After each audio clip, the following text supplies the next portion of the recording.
50 वर्षांनंतर फक्त चालणे पुरेसं नाही, आजपासून सुरू करा ही 7 कामे। मित्रांनो, तुमचे वय 50, 60, 70 किंवा त्यापेक्षा जास्त आहे का?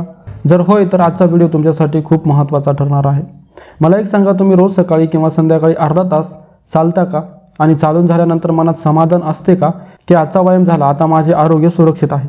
जर तुमचे उत्तर होय असेल तर हा एक मोठा गैरसमज असू शकतो, कारण चालणे नक्कीच उत्तम व्यायाम आहे। तो हृदय निरोगी ठेवण्यास, रक्ताभिसरण सुधारण्यास, वजन नियंत्रणात ठेवण्यास आणि मानसिक आरोग्यास मदत करू शकतो। पण एक सत्य हेही आहे की वाढत्या वयात फक्त चालणे पुरेसे नसते।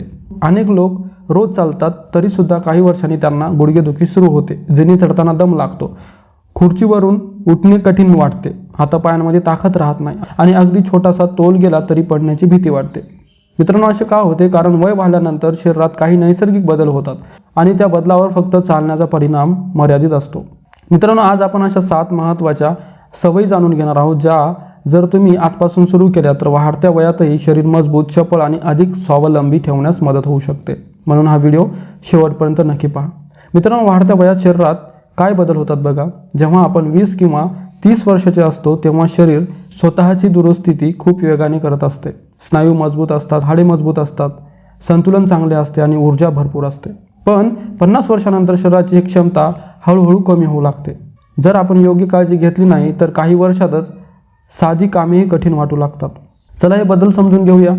बदल क्रमांक 1 बघा, स्नायूची ताकद कमी होणे। मित्रांनो, वय वाढल्यानंतर शरीरातील स्नायूचे प्रमाण आणि ताकद हळूहळू कमी होत जाते। यालाच वैद्यकीय भाषेत सार्कोपेनिया म्हणतात। यामुळे सुरुवातीला फारसा फरक जाणवत नाही, पण हळूहळू बाजारातून सामान आणताना दम लागतो, जड वस्तू उचलणे कठीण होते, जिने चढताना पाय दुखतात आणि पूर्वीसारखी ताकद राहत नाही। अनेक लोक याला वय झाले म्हणून होतं असे समजून दुर्लक्ष करतात, पण योग्य व्यायाम आणि योग्य आहाराने ही प्रक्रिया काही प्रमाणात मंदवता येऊ शकते। बघा, बदल क्रमांक 2, हाडे कमकुवत होणे। आपल्या हाडांची ताकद आयुष्यभर सारखी राहत नाही। वाढत्या वयात हाडांची घनता कमी होऊ शकते, त्यामुळे अगदी छोटा धक्का लागला किंवा पाय घसरला तरी फ्रॅक्चर होण्याचा धोका वाढतो। विशेषतः महिलांमध्ये रजोनिवृत्तीनंतर हा धोका अधिक असू शकतो। म्हणूनच हाडांची काळजी घेणे हे 50 वर्षानंतर अत्यंत महत्त्वाचे ठरते। बदल क्रमांक 3 बघा, शरीराचा तोल कमी होणे। तुम्ही कधी लक्ष दिलं आहे का? काही वृद्ध व्यक्ती चालताना वारंवार अडखळतात, उठताना आधार घेतात किंवा अचानक तोल जातो। याचे एक कारण म्हणजे शरीराचा समतोल राखण्याची क्षमता कमी होणे। मेंदू, डोळे, कान आणि स्नायू यांच्यातील समन्वय थोडा कमी झाल्यास पडण्याचा धोका वाढू शकतो। आणि वाढत्या वयात पडणे म्हणजे फक्त दुखापत नाही, तर अनेकदा महिनोमहिने अंथरुणावर राहण्याची वेळही येऊ शकते। म्हणूनच शरीराचा तोल टिकवणे खूप महत्त्वाचे आहे। मग फक्त चालणे पुरेसे आहे का? चालण्यामुळे हृदय आणि फुफ्फुसांना फायदा होतो, पण चालल्यामुळे स्नायूची ताकद पुरेशी वाढत नाही। हाडे मजबूत ठेवण्यासाठीही इतर प्रकारचे व्यायाम आणि योग्य पोषण आवश्यक असते। तसेच शरीराचा समतोल, लवचिकता आणि सांध्याची हालचाल सुधारवण्यासाठी वेगळे व्यायाम करावे लागतात। याच कारणामुळे आज अनेक डॉक्टर आणि फिजिओथेरपिस्ट चालण्याबरोबरच स्ट्रेच ट्रेनिंग, बॅलन्स एक्सरसाइज आणि योग्य आहारावर भर देतात। आता आपण जाणून घेऊया पहिला आणि सर्वात महत्त्वाचा नियम, जो तुमच्या शरीराला पुन्हा ताकद देऊ शकतो। नियम क्रमांक 1 बघा, स्ट्रेच ट्रेनिंग म्हणजे स्नायू मजबूत करणारे व्यायाम। स्ट्रेच ट्रेनिंग हे नाव ऐकताच अनेक लोक घाबरतात। त्यांना वाटते आता जिममध्ये जावे लागेल, मोठमोठे डंबल उचलावे लागतील, तासनतास घाम गाळावा लागेल। पण मित्रांनो, हे पूर्णपणे चुकीचं आहे। 50 वर्षानंतर तुम्हाला बॉडी बिल्डर बनायचे नाही। तुम्हाला फक्त इतकेच करायचे आहे की तुमच्या शरीराची ताकद टिकून ठेवायची आहे, जेणेकरून तुम्ही स्वतःची सर्व कामे स्वतः करू शकाल। कल्पना करा, तुमचे वय 70 वर्षे आहे आणि तुम्ही कोणाचाही आधार न घेता खुर्चीवरून सहज उठू शकता, जिने चढू शकता, बाजारातून सामान आणू शकता आणि कोणावरही अवलंबून राहत नाही। यापेक्षा मोठे दुसरे सुख कोणते? म्हणूनच मित्रांनो, स्नायूंना मजबूत ठेवणे खूप महत्त्वाचे आहे। घरच्या घरी करता येणारे सोपे व्यायाम त्यासाठी बघूया बघा। पहिला व्यायाम आहे खुर्चीवर बसणे आणि उठणे। एका मजबूत खुर्चीवर बसा, हातांचा आधार न घेता हळूहळू उभे राहा, पुन्हा सावकाश बसा। सुरुवातीला 8 ते 10 वेळा करा, हळूहळू संख्या वाढवा। हा व्यायाम मांड्या, कंबर आणि गुडघ्यांच्या स्नायूंना मजबूत करण्यास मदत करतो। दुसरा व्यायाम बघा, भिंतीवर पुशअप। जमिनीवर पुशअप करणे कठीण वाटत असेल तर भिंतीसमोर उभे राहा, दोन्ही हात भिंतीवर ठेवा, हळूहळू शरीर पुढे न्या आणि पुन्हा मागे या। यामुळे छाती, खांदे आणि स्नायूचे आणि हाताचे स्नायू सक्रिय राहतात। तिसरा व्यायाम बघा, पाण्याच्या बाटलीचा वापर। 1 किंवा 2 लिटरच्या पाण्याच्या बाटल्या हातात घ्या, डंबलप्रमाणे सावकाश वर खाली करा। यामुळे हातांच्या स्नायूंना बळकटी मिळते। लक्षात ठेवा, व्यायाम करताना वेदना होत असतील किंवा चक्कर येत असेल तर लगेच थांबवा आणि डॉक्टर किंवा फिजिओथेरपिस्टचा सल्ला नक्की घ्या। मित्रांनो, सुरुवात नेहमी हळूहळू करा. रोज फक्त 15 ते 20 मिनिटे दिलीत तरी काही आठवड्यात फरक जाणू शकतो. नियम क्रमांक 2 बघा, पुरेसं प्रोटीन खा. मित्रांनो, फक्त व्यायाम करून उपयोग नाही. जर शरीराला योग्य पोषण मिळाले नाही तर स्नायू मजबूत कसे होतील? अनेक भारतीयांच्या ताटात भाजी पोळी भात भरपूर असतो, पण प्रोटीन कमी असते आणि हीच सर्वात मोठी चूक आहे. प्रोटीन म्हणजे स्नायूचे अन्न. जसे घर बांधण्यासाठी विटा लागतात तसे स्नायू मजबूत ठेवण्यासाठी प्रोटीन लागते.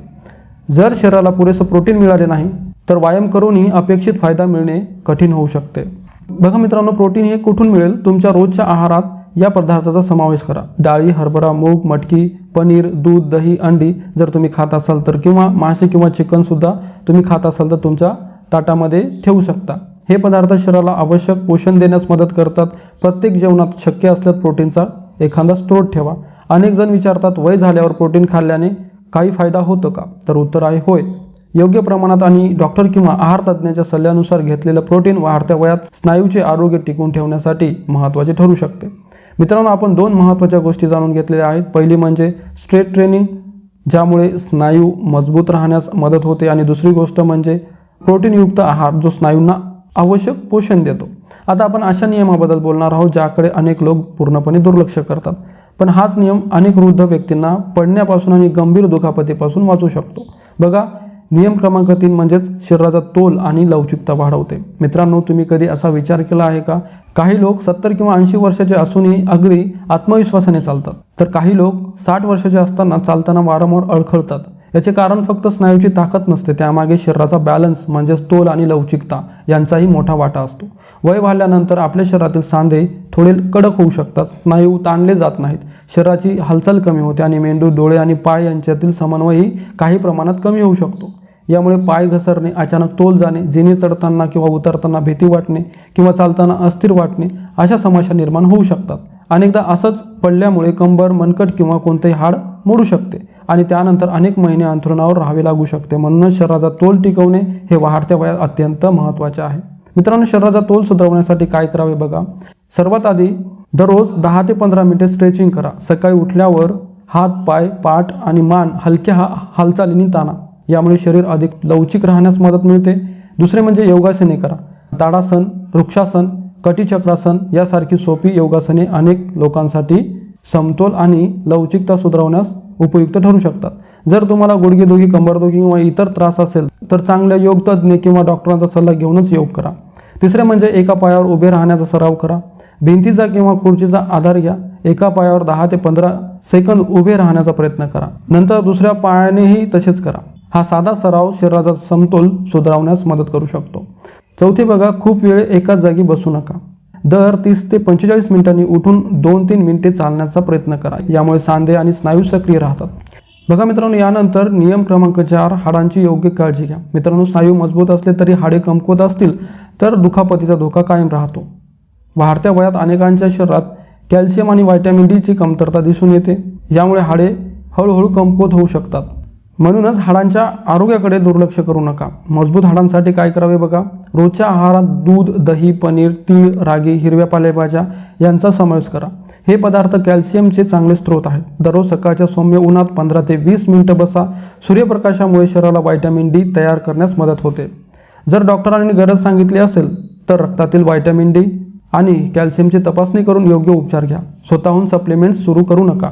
लक्षात ठेवा, मजबूत हाडे म्हणजे वाढत्या वयातील आत्मविश्वास. बघा मित्रांनो, नियम क्रमांक 5, मेंदूला रोज व्यायाम द्या.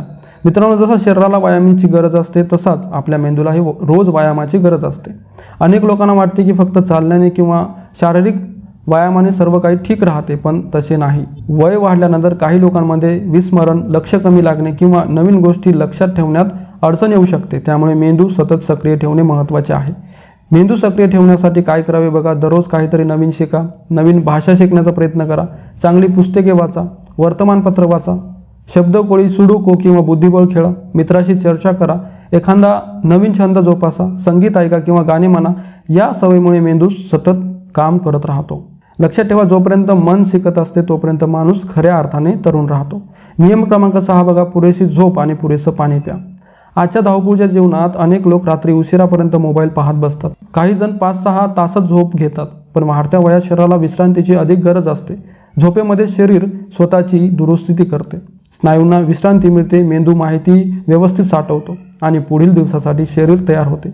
म्हणून शक्यतो दररोज 7 ते 8 तासांची शांत आणि एकदम गाढ झोप घ्या. झोपण्याच्या किमान 1 तास आधी मोबाईल, टीव्ही किंवा इतर स्क्रीनचा वापर कमी करा. पुरेसं पाणी पिणं का आवश्यक आहे बघा. अनेक वृद्ध लोक तहान कमी लागते म्हणून कमी पाणी पितात, पण शरीराला तरीही पाण्याची गरज असते. पुरेसं पाणी प्यायल्याने शरीरातील अनेक महत्त्वाच्या प्रक्रिया सुरळीत चालण्यास मदत होते. दिवसभरात नियमित अंतराने पाणी प्या. जर डॉक्टरांनी हृदयविकार किंवा किडनीच्या आजारावर पाण्याचे प्रमाण मर्यादित ठेवण्याचा सल्ला दिला असेल तर त्याचेच मार्गदर्शन पाळा. नियम क्रमांक 7 बघा. सामाजिकदृष्ट्या आणि मानसिकदृष्ट्या सक्रिय राहा. मित्रांनो, शरीर मजबूत असणे जितके महत्त्वाचे आहे तितकेच मन आनंदी असणेही आवश्यक आहे. वाढत्या वयात अनेक लोक निवृत्त होतात, मुलं कामानिमित्त बाहेर असतात व मित्राची भेट कमी होते. हळूहळू एकटेपणा वाढू शकतो. हा एकटेपणा मानसिक आरोग्यावर परिणाम करू शकतो. म्हणून स्वतःला घरात बंद करून घेऊ नका. काय करावे त्यासाठी? कुटुंबासोबत वेळ घालवा, नातवंडासोबत खेळा, जुन्या मित्रांना फोन करा, बागेत फिरायला जा, समाजातील कार्यक्रमामध्ये सहभागी व्हा, हसत खेळत जीवन जगा. दररोज मनापासून हसण्याचा प्रयत्न करा, सकारात्मक विचार ठेवा. आनंदी मनाचा परिणाम शरीरावरही दिसून येतो. शेवटचा आणि सर्वात महत्त्वाचा संदेश मित्रांनो, आज आपण एक अत्यंत महत्त्वाची गोष्ट शिकलो. फक्त चालणे म्हणजे संपूर्ण आरोग्य नव्हे. चालणे हा उत्तम व्यायाम आहे, पण त्यासोबत स्नायूची ताकद, संतुलन, योग्य आहार, मजबूत हाडे, सक्रिय मेंदू, चांगली झोप आणि आनंदी मन यांचीही तितकीच गरज आहे. लक्षात ठेवा, वय वाढणे थांबवता येत नाही, पण वाढत्या वयातही निरोगी, स्वावलंबी आणि उत्साही राहण्यासाठी आपण आजपासून योग्य सवयी नक्की लावू शकतो. तुमचे शरीर ही तुमची आयुष्यभराची साथ आहे. त्याची काळजी घ्या. नियमित आरोग्य तपासणी करा. काही नवीन व्यायाम सुरू करण्यापूर्वी किंवा सप्लिमेंट्स घेण्यापूर्वी डॉक्टराचा सल्ला घ्या. विशेषतः जर तुम्हाला हृदयविकार, मधुमेह, उच्च रक्तदाब किंवा सांध्याचे गंभीर आजार असतील तर. शेवटी जर तुम्हाला आजचा व्हिडिओ उपयुक्त वाटला असेल तर व्हिडिओला एक मोठा लाईक करा आणि व्हिडिओ तुमच्या आईवडिलांना, आजी आजोबांना, नातेवाईकांना आणि मित्रांना व्हॉट्सअपवर नक्की शेअर करा. कारण कदाचित ही माहिती त्यांच्या आयुष्यात मोठा सकारात्मक बदल घडू शकते. आणि अशाच आरोग्यविषयक माहितीपूर्ण व्हिडिओसाठी आमच्या चॅनलला सबस्क्राईब करा आणि बेल आयकॉन दाबायला विसरू नका. धन्यवाद. पुढील व्हिडिओमध्ये पुन्हा भेटूया. तोपर्यंत निरोगी राहा, आनंदी राहा आणि स्वतःची काळजी घ्या.